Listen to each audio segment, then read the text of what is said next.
Ka përfunduar në orën 19 procesi i votimit për zgjedhjet e parakohshme parlamentare në Kosovë.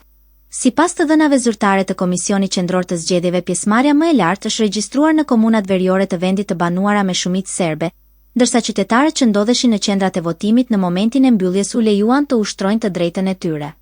Mbyllja zyrtare e procesit të votimit për zgjedhjet e parakohshme parlamentare në Kosovë ka shënuar kështu fundin e një dite vendimtare për të ardhmen politike të vendit pas muajsh të tërë ngërçi institucional. Rreth 1.999.204 qytetar me të drejtë vote u thirrën në kutitë e votimit të dielën në zgjedhje që u shpallën pas dështimit të legjislaturës së dalë nga zgjedhjet e 9 shkurtit për të miratuar 2 kabinete qeveritare të propozuara.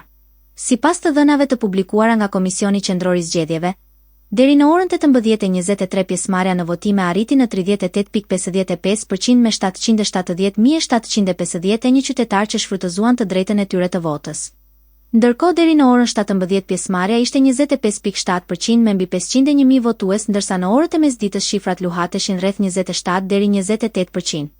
Gjatë ditës kryeministri në detyrë Albin Kurti ju drejtua qytetarëve përmes disa videomesazheve duke bërë thirrje për pjesëmarrje sa më të gjerë në votime. Sa më e gjerë pjesëmarrja në zgjedhje, aq më i madh legitimiteti i institucioneve të tashme të vendit. Sot është dita kur secili prej nesh mund të jemi përcaktues për 4 vite të ardhshme. Prandaj dilni dhe votoni, ftoni të gjithë miqtë, familjarët të dalin e të votojnë dhe në këtë mënyrë bëhen pjesë e demokracisë dhe vendimmarrjes. Vullneti i qytetarëve tashmë gjendet në kutitë e votimit.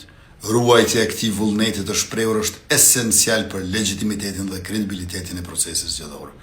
Aty e kemi përcaktimin për të ardhmen e vendit tonë dhe të institucioneve të tij. E për këtë gjë, mendjet, sytë dhe veshët tonë janë të ju komisioner dhe bashkues. Keni detyrë të rëndësishme saqë vendimtare. Procesi zgjedhor u zhvillua në një klim të qetë, ndërsa vëmendje e veçantë ju kushtua pjesëmarrjes në komunat veriore të vendit, ku u regjistrua interes më i lartë krahasuar me proceset e mëparshme. Tashmë vëmendja është përqendruar tek procesi i numërimit të votave dhe rezultatet paraprake, të cilat pritet të përcaktojnë balancat e reja politike dhe rrugën që Kosova do të ndjekë në muajt në vijim.